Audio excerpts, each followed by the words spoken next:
Everybody, David here, and this is another Dungeons & Dragons 5th edition character creation continuation, and this particular continuation deals with our half-elf bard, Talus Halfleaf, and he is currently level 15, but by the end of this video we will go over in complete detail leveling him from level 16 to 20. So let's go ahead and let's dive right in. The first thing we're going to do is systematically go from the top to the bottom and fill in everything in between: hit points, any kind of proficiency bonuses, saving throw bonuses, ability modifiers. So it's going to be a complete process from A to Z. Now, EXP or XP for level 16 is going to be 195k XP. The first thing that we're going to look at for level 16 is the +5 proficiency modifier.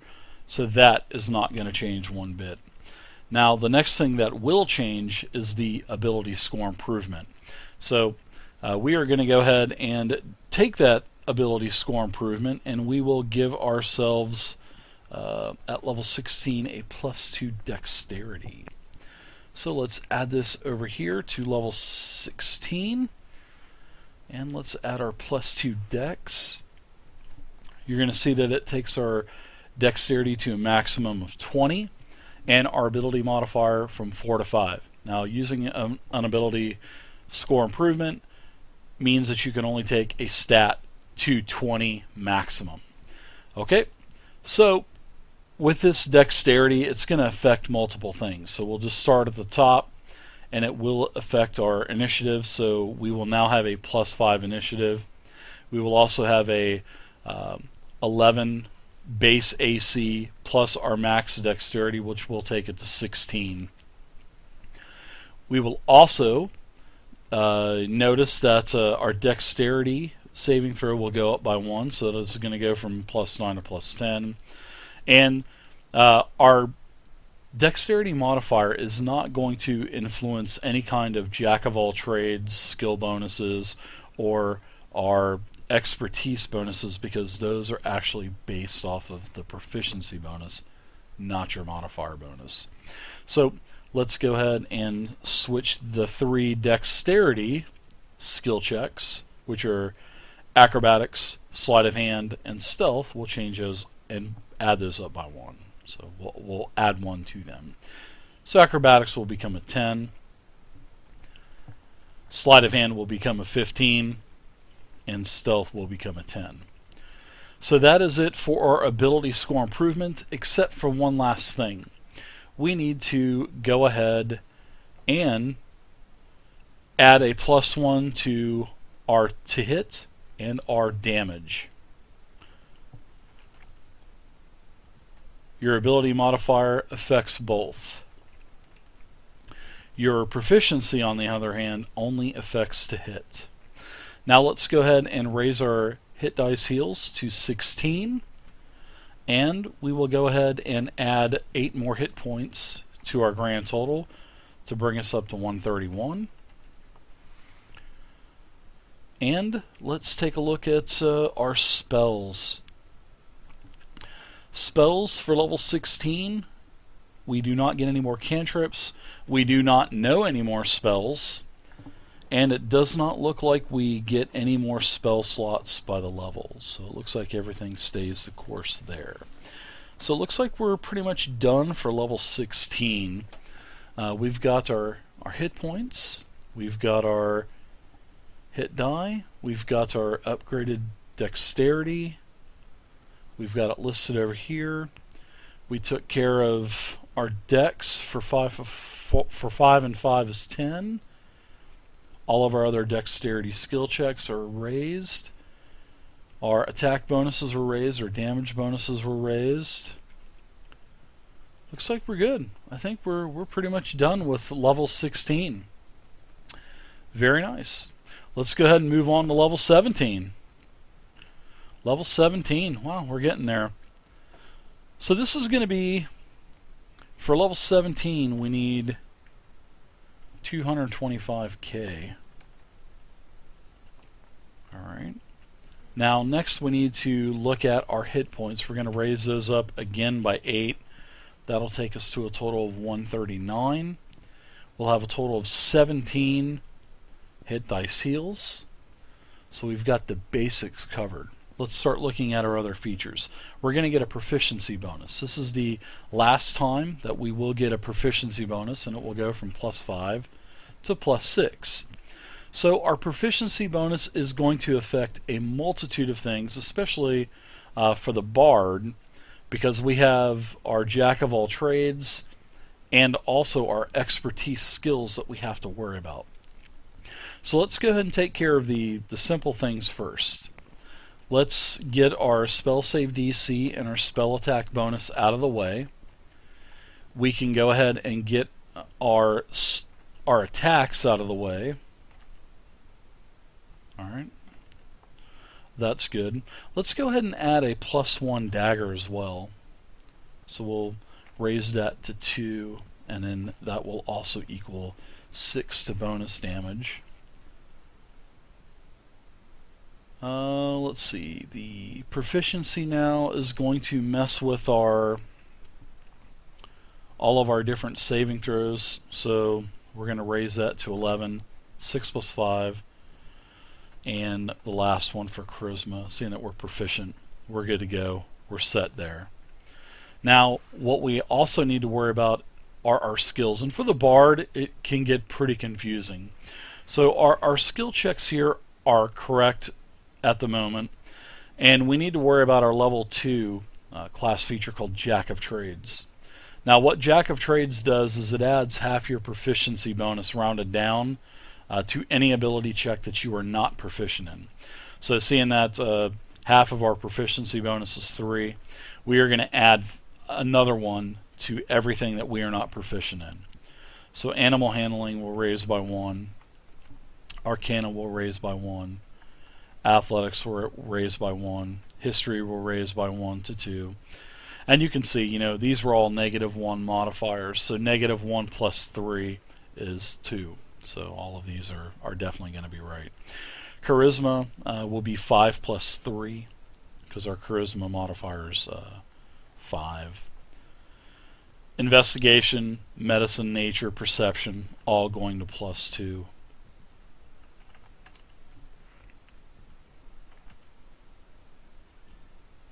Now we also want to look at our religion. That's going to give us a +2, and then our survival is going to be a +2.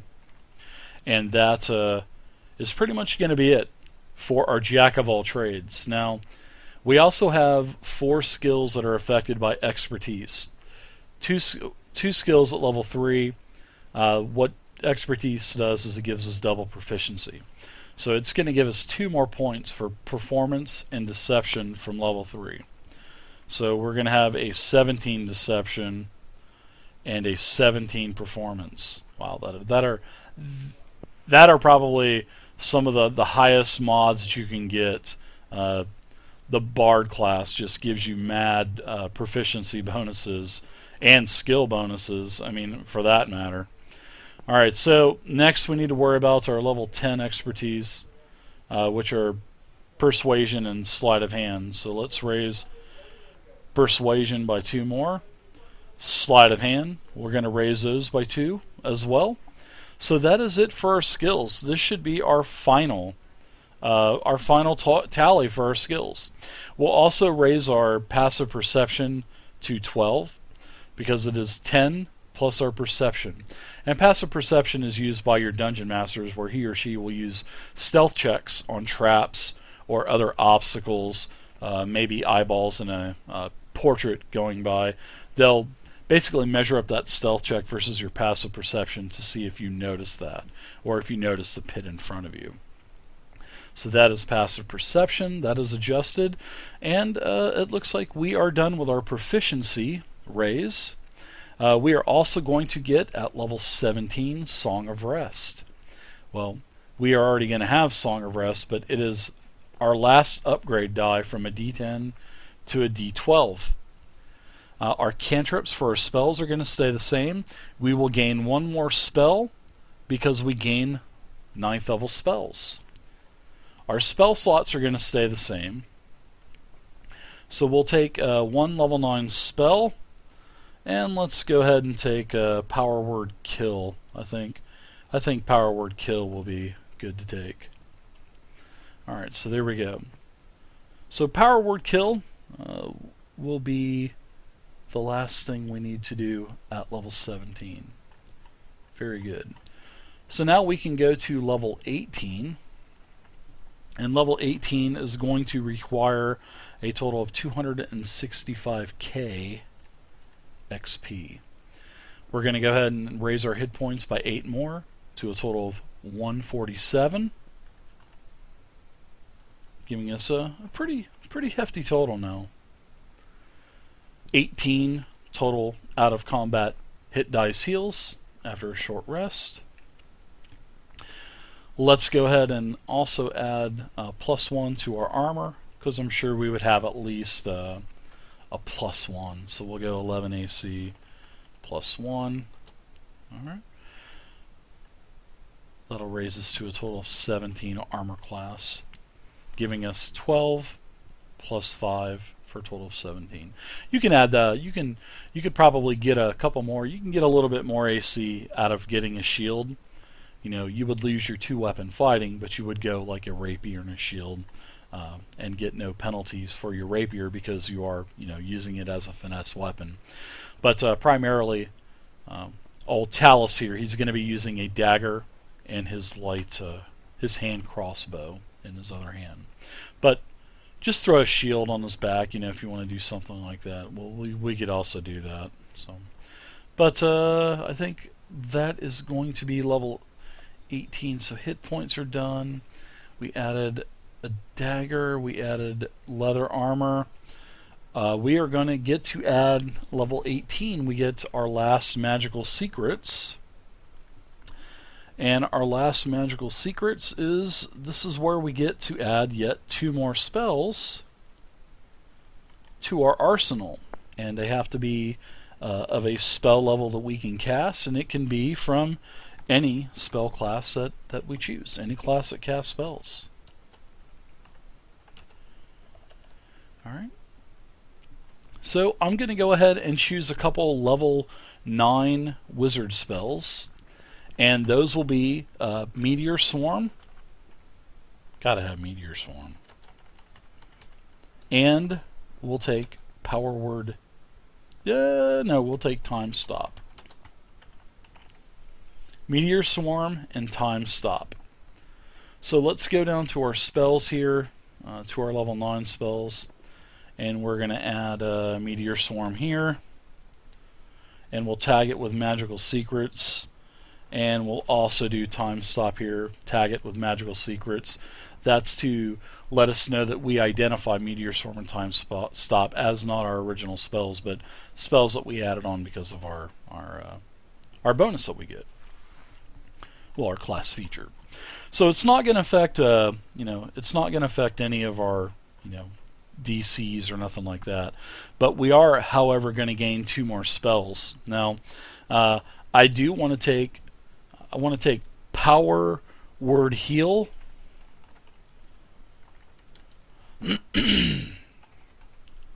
I'm sorry. I want to take level 8 Dominate Monster. So there we go. Ooh, wow, it's already in there. Let's do that. And then we'll take Power Word Heal. There we go. As a level 9 spell. So this should give us a total of 22 base Bard plus another 6 because of Magical Secrets for a total of 28 spells. So let's count all of our spells. Hopefully they'll add 28, and we will not count our cantrips. So 4, 5, 6, 7, 8, 9, 10, 11, 12, 13, 14, 15, 16, 17, 18, 19, 20, 21, 22, 23, 24, 25, 26, 27, 28. There we go. Perfect. Now also level 18, let's see if we get any more spell slots, which we do. We are actually going to go from 2 to 3 for 5th level spell slots. So this is now going to be a 3. And this is going to be the maximum amount of spells that we know as a bard. We'll gain a couple more spell slots but this is definitely going to be the maximum that we know for spells. Now that's it for pretty much everything on 18. We're looking good. Well, Talus is going to be a bard yet. So now we're going to level 19. Wow, almost there. Level 19 is going to require a 305k total of experience. Okay, we're going to take and add 8 more hit points for a total of 155. Wow, getting up there. We'll have a total of 19 out of combat hit dice heals. Now, nothing else is going to be affected for proficiency because it does stay at 6. We will gain our last ability score improvement. You can do a couple things here. You can go with a like a 2-weapon fighting, maybe a 2-weapon 5 feet. You could 2-weapon fighting feat that will allow you to use like a rapier and a short sword, something that's not tagged a light blade. It'll also give you a +1 to armor class. You could also use what we're going to take. We're going to take Crossbow Expert, and what Crossbow Expert is going to do is give several bonuses. So let's go ahead and write that down there for level 19. Crossbow Expert. So what this does is it basically ignores the loading tag that is on the hand crossbow. The hand crossbow will only allow you to fire that thing once per round. All right. Now it's going to ignore that quality. It's also going to, seeing that the hand crossbow is a ranged weapon, normally if you are toe-to-toe with a creature, and if you try to fire a bow, crossbow, anything point blank, if anything's adjacent to you or within your reach, you would have disadvantage. But Crossbow Expert eliminates the disadvantage, so you would fire normally. And also, when you use the attack action with a one-handed weapon, you may use a bonus action to attack with the hand crossbow or a crossbow that you're holding. So you're obviously not going to be able to use a crossbow because it has a two-handed tag, which Crossbow Expert does not affect, but Crossbow Expert does affect the hand crossbow. So you'll be able to be like a pirate. You'll be able to attack with your rapier and then shoot with your hand crossbow in the same round. No imposing disadvantage for point blank. So it's really nice. It's a really nice feature, and I think it's going to be something that would be good for the play style that I'm looking for this bard. So that is going to be our level 19 feat, and we are not taking an ability score improvement because of that. So I'm going to take the ASI. I'm going to take the optional feat, and then Crossbow Expert. So there we go. Doesn't give us any other bonuses or nothing like that. So let's look at our spells for level 19. Looks like we've got everything else done. We'll finally finish up this level 19 with it looks like we're going to gain 1 6th level spell slot. That's going to take us from 1 to 2. We gain no more spells. Now, hey, we're at the home stretch. We are at level 20.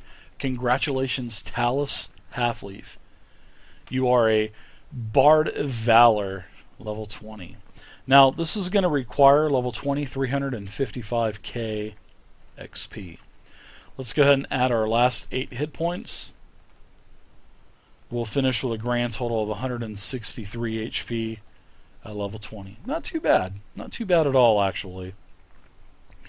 Alright, we'll have our last hit die heal. Now let me remind you about the way that hit dice heals work. A lot of people don't know this rule, and a lot of people actually have not even read it. Now, whenever you take your short rest, you will get to be able to use these hit dice heals, and you get 1 for every level as you level. So the more that you get, the more that you can spend. But take into consideration, you only get back half of those on a long rest. So whenever you get your long rest, say that there was a massive mass battle going on. you used all 20. We'll just say, hypothetically speaking here, you used all 20 of your out of combat hit dice heals, all 20. We'll say that you took multiple rests throughout the day, which were only an hour at a time, and you expended all 20 of them. Now, when you get your rest, you're not going to get all 20 of them back. You're only going to get 10. So I just wanted to, share that with you guys and let you know that you don't get those all back. It's not like getting all your spell slots back, all of your hit points back. You only get half of them back. All right, so we're done. We're done with there. Well, we're done with all of our hit points. We're still at a +6 proficiency, so we don't have to worry about anything else. Our final to hits are going to be +12 with a +1 rapier or dagger. The hand crossbow, we could also make this +1. Also, let's go ahead and do that really quick. All right, kind of running out of room here. And plus, we'll also raise that up by 1 because magical weapons do give you a +1 to hit and +1 to damage. So we're pretty much set for magic items. Nothing spectacular, but in D&D 5e, the way that the modifier coincides with the proficiency bonus, you really do not need magic. The only reason why we have magic items on here is in case you're, fighting a monster that requires you to have a magic item to actually do damage to him or her. So that is why we have a couple +1 magic items. Really modest, though. I mean, everything in the monster manual usually is about 14 to 18 armor class. There's only a couple creatures that have 20 plus. There's probably about a dozen creatures or so at 20. A couple of the ancient dragons are at 22, and then Tiamat and the Tarrasque are at 25. So with a +12, you're pretty much going to hit anything because all you're going to have to do is roll like a 5 or 6. It's really easy. All right, so that's it for our to hits. Our final total for our spell attack is going to be spell save DC is 5 plus 6 for a total of 11, plus the 8 base is 19, and then the 11s for the spell attack bonus. Now, for level 20, we will also gain one more we will gain one more 7th level spell slot.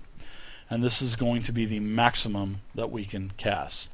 4 first, 3 second, 3 third, 3 fourth, 3 fifth, 2 sixth, 2 seventh, 1 eighth, 1 ninth. That's everything for spells. Now, the final class feature that we are going to get is level 20 Superior Inspiration. And Superior Inspiration is pretty decent. It's not the best level 20 class feature of all the classes, but it is still pretty nice. So what Superior Inspiration does is when you roll initiative and you have no uses of Bardic Inspiration left, you will automatically regain 1 use of Superior Inspiration. So it's not too bad. So basically, if you're tapped on all of your Superior, your Inspiration die, then you can go ahead and get 1 back when you roll initiative. Not too bad. Would have been nice to have, a couple more added to that, but hey, the Bard's skills are so nice already. I mean, it kind of works out. So there we go. There is Talus Halfleaf, our level 20 Bard. Looking really good. +5 initiative, 163 HP. All of the saving throws, stats, skill checks are correct. All of the weapons, spell save DC, spell attack, spells. There we go. That's how you do it, everybody. I hope you guys enjoyed it. And please feel free to leave a comment down below. Also, if you would like to subscribe to the YouTube channel, that would be good, so click the button. Also, just take into consideration, everyone, that just because I chose entertainer background, or I chose to, raise my dexterity up, my charisma up for ability modifiers, I chose, certain personality, ideal bonds, and flaws. I chose certain spells. Remember, the freedom is up to you. You choose what you want to play. Don't let anyone tell you that you're taking anything that is a wasted skill or a wasted feat, because that just ruins the whole game of having fun. And you need to have fun. D&D is all about having fun and the camaraderie of the people around your table or around your virtual tabletop. So thank you guys again. If you guys want to play any kind of D&D characters, I have 840 on my website, tabletopping.net. Feel free to check them out. You can download them to your iPhone, your tablet. You can print them out on your computer. Just take them to your game and go and try them out. I have every class, every level, every archetype ready to go. Like I said, 840 character sheets. That took so long to do. Anyways, everyone, thank you so much again for watching, and I'll see you next time for the Cleric. Bye-bye.